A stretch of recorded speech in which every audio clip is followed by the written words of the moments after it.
जय श्रीराम. आजचा आपला विषय म्हणजे नरक चतुर्दशी. नरक चतुर्दशी हा तसा दिवाळीचा दुसरा दिवस मानला जातो. म्हणजेच धनत्रयोदशीच्या दुसऱ्या दिवशी आणि लक्ष्मीपूजनच्या आदल्या दिवशी आपण नरक चतुर्दशी साजरी करतो. नरक चतुर्दशी हा सण म्हणजेच नरकासुराचा वध जो झाला त्याच्या प्रित्यर्थ आपण हा सण साजरा करतो. याला काही लोक काळी चौदस म्हणून पण म्हणतात. या दिवशी अभ्यंग स्नानाचा दिवस असे मानले जाते. या दिवशी भगवान श्रीकृष्णाने नरकासूर नावाचा जो राक्षस होता त्याचा वध केला होता. नरकासुराने प्रजाला त्रास देऊन 16,000 कन्यांचं अपहरण केलं होतं आणि त्याचा त्या सगळ्या 16,000 कन्यांसोबत लग्न करण्याचा विचार होता.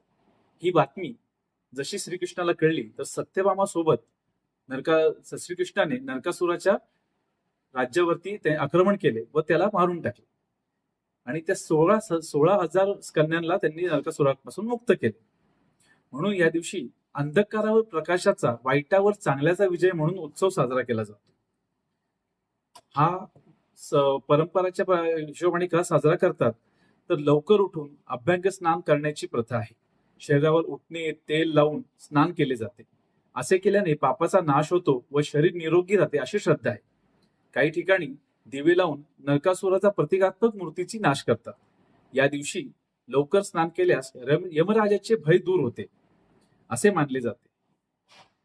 घरात दिवे, रांगोळ्या, सुगंधी द्रव्ये असे अनेक सजावट केली जाते. लोक या दिवशी गोडधोड पदार्थ, विशेषतः फराळांचे पदार्थ तयार करतात.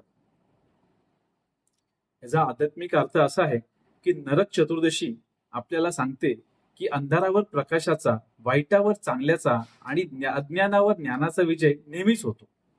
मनातील लोभ, द्वेष, अहंकार व नरकासूर सारख्या नाश करून आपण आपलं मन स्वच्छ, शांत आणि तेजस्वी ठेवावं, ही या दिवसाची खरी शिकवण.